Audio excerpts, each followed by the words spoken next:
Hi, I'm here to answer another frequently asked question, which is, can my relationship survive an affair? And it's a really complicated question because for every couple it's different. And it really depends on the foundation that you have built, what investment you guys have in the relationship, and the communication, and why the affair happened. And so I can't really answer that. Even when couples come in, there's some couples that I think, oh, this will be easy, and it's not. And there's some couples that come in and I'm like, wow, this is a doozy, and they work it out. And so really it depends on the individual person. So first, let me say, for the person who had the affair, that really your partner might be checking your phone. They might be checking the computer. They might be stopping in at work to see if you are where you're saying that you are.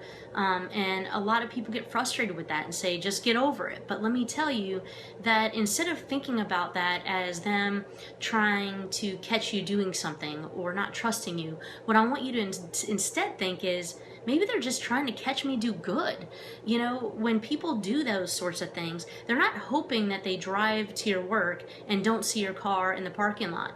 They're hoping that they do see your car. Because if they're taking the effort in doing those things, they care enough about the relationship that they want to make the relationship work. And so I want you to kind of change your mindset on that. Now, if you've been really open and honest with them and 6 months, a year goes down the line and they're still doing those things, yeah, that's probably a problem that you need to come in and work out. But for the first 6 months, you've got to really let them do what they need to do to build that trust. And when you cheat on somebody, an equal relationship kind of goes like this. The person who feels they were cheated on feels down here.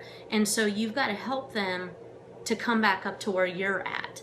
So you knocked them down, you kind of have to help bring them up. So for the person who was cheated on, what I would tell you is that it's really important to really decide why the person cheated. And I know that there's no good excuse for cheating. I totally believe that, understand that, agree with that. However, a lot of times people don't cheat with the intention of hurting you or ruining the relationship. Sometimes people really don't care about the relationship and so they cheat.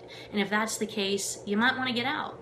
But a lot of times what I see is that the person wasn't getting their needs met in the relationship, and probably you weren't either. And your thought is, well, I didn't cheat. They should have come and asked for help or whatever. But a lot of times in their own mind, they have reached out and they have tried to get help. They have tried to talk to you, and it just hasn't worked.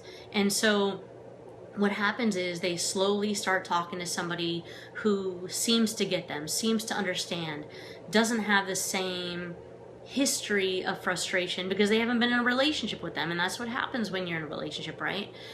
So they slowly get closer to that other person and things happen. And a lot of times when people come in here individually and say that they cheated, it's not like, haha, I got away with it. It was like, oh my gosh, I can't believe what I'm doing. Can you please help me stop? And so first thing is the affair has to stop. A renewed relationship can't begin if the old relationship with that other person is still happening. So that needs to stop, and there needs to be a commitment on both people's end to really repair the relationship. And you have to be able to listen to one another. I know when you're cheated on, it's really hard to listen to what the other person says and not assume that they're making excuses. So absolutely, when they felt like they weren't getting their needs met, it was their responsibility to do everything that they could, even to tell you, hey, I'm thinking of having an affair, please help. And that would have probably felt a lot better, that honesty. But a lot of times people don't do that. And so you have to decide, is the relationship worth working on?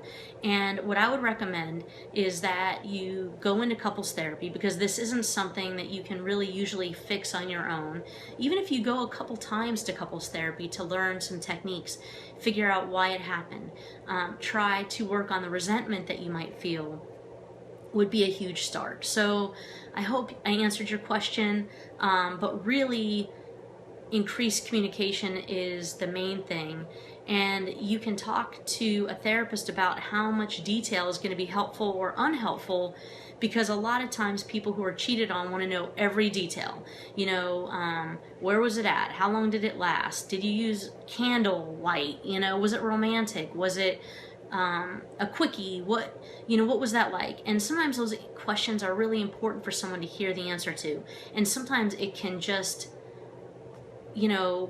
be that nail in the coffin. And so it can be really helpful to talk to a therapist to find out, what are the reasons you want to hear those answers, and really, do you want to hear those answers? So I hope this helps, and have a great day.